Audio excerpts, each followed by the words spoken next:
Pag-aaral sa gitna ng COVID-19 pandemic.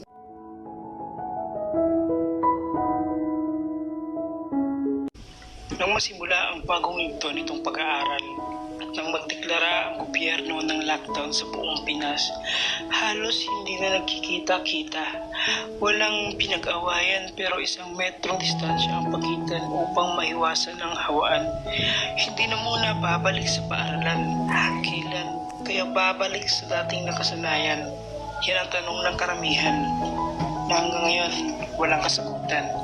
Umulan man o umaraw, o umulan man araw-araw, mananatili kami sa tabi ng aming mga pangarap.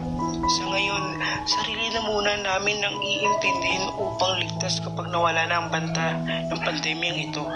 Meron kaming hiling na sana kami ay unawain sa mga gawaing ibinibigay na halos hindi namin maibigay ang best namin dahil minsan sa puyat. And please, lower your standard. We are also a student. Kailangan namin kayo upang kami ay matuto, pumapasok sa paaralan. Ay mali, online classroom nga pala ngayon. Kami ay pumapasok upang pag-aralan ang di pa namin nalalaman. Nagbabasa ng modules kahit papano may naiintindihan. At kapag hindi namin nasagutan ang tanong sa question number 1 ay magchat-chat kami sa aming mga kaibigan. O di kaya kami ay maghahanap ng kasagutan sa internet. Pero kahit ganito ang routine ng buhay namin ngayon bilang mag-aaral, kahit papano, meron kaming natutunan sa mga nababasang teksto sa internet.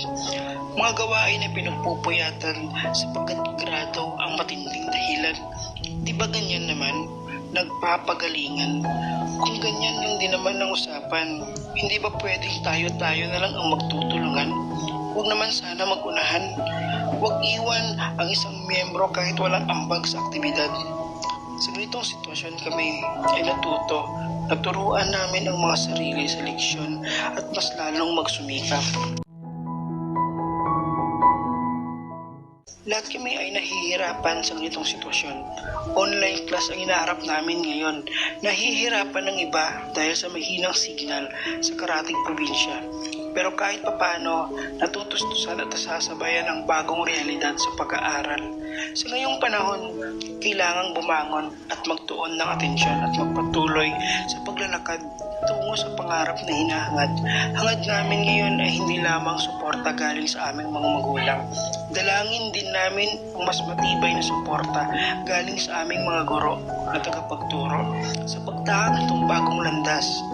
Kasabay sa paghahawak ng hinahawakang mga pangarap, hindi hadlang ang pandemya, hindi rin ang sitwasyon ang makakapagpatigil sa aming determinasyon at hindi namin hahayaan na harangan ang daanan naming mag-aral tungo sa tagumpay na hinangad namin. We face the new learning modalities, ang bagong realidad na hinaharap tungo sa pangarap. Sa kabila ng pagsubok at paglalakad sa malikabok, aming susumikaping piliting abutin ang mga bituin at iwagayway ang tagumpay sa tuktok ng mga pagsubok. No matter what happened, we just follow our dreams.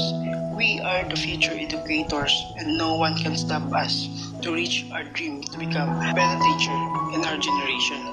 We need to keep moving for the sake of our society. We unite despite of this pandemic, kahit maging anemic sa walang humpay na gawain sa eskwela. Hindi biro ang tinatahak naming landas. Hindi kami nag-aaksaya ng oras dahil lahat namin ay makalampas sa unos at mga pagsubok na umaagos. At malampasan itong sitwasyon na kahit sino ay hindi sangayon. Kami ay umaasa na makapasa at aabutin ang mga pangarap ng sama-sama at maging pag-asa.